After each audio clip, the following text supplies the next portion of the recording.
What's up, everybody? It's your boy Aaron, rolling solo today on this next segment of Young Black Men. I want to get right into it because something's been going around. Everybody here knows Serena Williams, obviously. To me, the greatest female athlete to ever live. It's just my personal young opinion. But I want to get into an article that the New York Times posted a few days ago, and they were talking about body image among tennis players. And basically what they were talking about is, they brought attention. They quoted Serena talking about that she covers her arms in public because that's a very noticeable thing on her, especially being a woman. And that's how most people notice her. And they went from there all the way to, asking other tennis players how they feel about their physiques. And it was a really interesting article. I encourage you to check it out. But what I want to talk about, maybe not the article, but the reaction specifically from the black community. Because I didn't see the article first. I saw the reaction first, talking about, body shaming Serena and saying, they're trying to bring her down. She's a beautiful black woman, and she is a beautiful black woman, absolutely.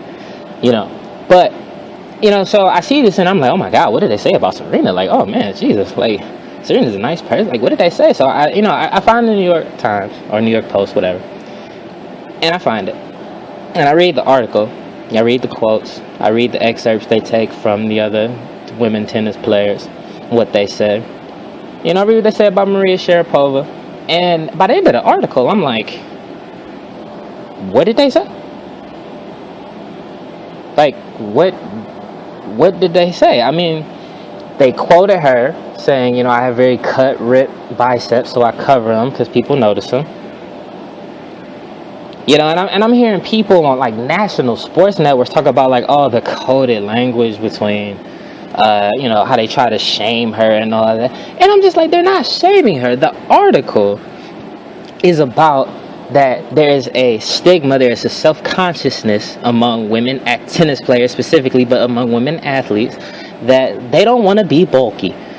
And Serena has accepted that, by working, she doesn't lift weights, but, by doing her stretch bands and stuff like that, yeah, she has fit arms, and, it helps her win.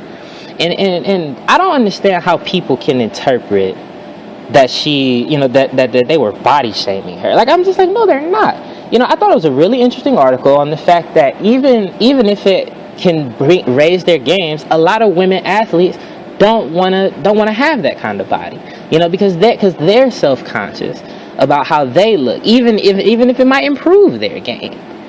And I'm seeing, of course, I'm seeing mostly black people comment on this, talk about, see, this is how white people are trying to, take something away from us again. And I'm just like, what, that's not the problem, but that is a problem to me. And it's been a problem for a long time.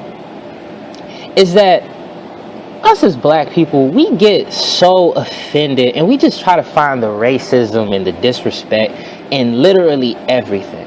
I saw people all over the place commenting on the post, commenting on Facebook and Twitter, saying, oh, look what they said about, look at them hating on her and all that and the other.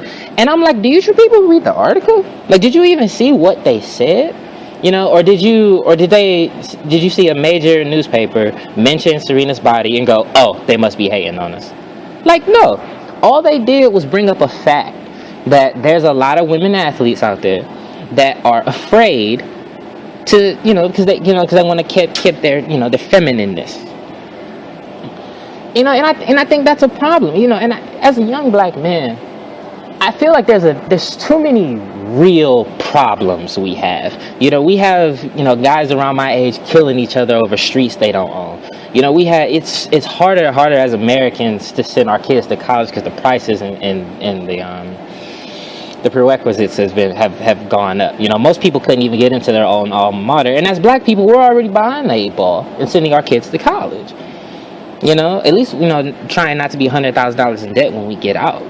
And I see, stuff like that, and then I see this article, and I see how outraged and focused people are on it, and I'm just like, can we wake the fuck up, please? First off, read the article. Okay, don't just see something and then comment and get in our little black tizzy that we love to do. No, read the article. That's not what they said. And I think this is why this is one of the reasons why they have a hard time respecting us as a whole. It's because we don't do our due diligence on things. We're just so quick to be outraged on things, which I understand.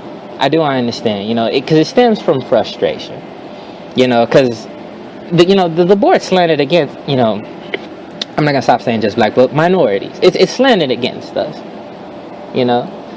and because of that frustration from just living life, and then plus being, a minority, and, like I said, as a young black man, I understand that. I faced some hardships and, and some racism in my time.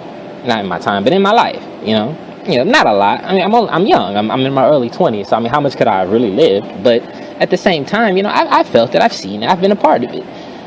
In a professional setting and in a private, personal setting. I mean, I felt all of it. So I understand the frustration. It's just, I wish we were more intellectually responsible with our responses. I'm seeing, like, people, I'm not going to say any names, but, like, major sports networks, black people talk about, oh, they're body shaming here. And I'm just like, really? Coded language? That sounds like paranoia.